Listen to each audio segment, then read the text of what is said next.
डीसी ऑफिस मीरपुर मातलो में मकानी चूंडुनि जे हवाले सां अहम गॾिजाणी थी, जंहिंमें डिस्ट्रिक्ट रिटर्निंग ऑफिसर घोटकी चयो त ज़िले घोटकी में साफ़ ऐं शिफ़ाफ़ मकानी चूंडूं कराइण लाइ समूरा इंतज़ाम मुकमिल कया वञनि। इन सिलसिले में इलेक्शन कमीशन पारां जारी कयल ज़ाब्ता इख़लाक़ ते सख़्ती सां अमल करायो वञे। अहिड़नि ख़्यालनि जो इज़हार इन पंहिंजे ऑफिस जे कमेटी रूम में मकानी चूंडुनि जे सिलसिले में मुनक़िद थियल हिकु अहम गॾिजाणी जी सदारत कंदे कयो, जंहिंमें district election commission, returning officer Mohammad Imran समेत म्यूनिसिपल कमेटीज़, टाउन कमेटीज़ ऐं यूसी ते मुक़ररु थियल रिटर्निंग ऑफिसरनि समेत लाॻापियल अमलदारनि शिरकत कई। इन मौक़े ते deputy commissioner DRO Mohammad Usman Abdullah सदारती ख़िताब कंदे चयो त समूरा रिटर्निंग ऑफिसर इलेक्शन कमीशन जे हिदायतनि मुताबिक़ सचाई ऐं ईमानदारी सां पंहिंजा फ़र्ज़ अदा कनि त जीअं ज़िले में साफ़ शिफ़ाफ़ चूंडूं मुनक़िद थी सघनि। इन सिलसिले में समूरा इंतज़ाम मुकमिल कया वञनि ऐं ज़ाब्ता इख़लाक़ ते सख़्ती सां अमल कराइण लाइ हिकमत अमली तयारु कई वञे त जीअं हर हिकु शहरी बहितरीन माहौल में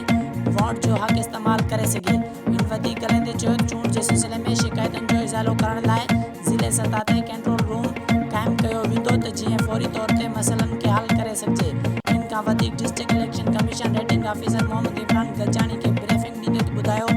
ज़िले जे 66 unit council, 2 municipal committees, 4 town committees जे 264 वार्डनि ते मकानी चूंड थींदी, जंहिं दौरान 8,87,261 माण्हू वोट जो हक़ इस्तेमालु कंदा, जंहिं लाइ 691 पोलिंग इस्तेमालु कयूं वेंदियूं, जंहिंमें 52 मर्दनि लाइ ऐं 52 औरतुनि लाइ, जॾहिं त 587 गॾियल हूंदियूं। अहिड़ी तरह 2,399 पोलिंग बूथ कैम्प कया वेंदा, जिन में 1,264 बूथ मर्दनि लाइ ऐं 1,125 औरतुनि लाइ हूंदा। वधीक ॿुधायो त मकानी चूंड दौरान 18 rating officer, 36 stand rating officer ऐं 691 प्रेसिडेंट ऑफिसर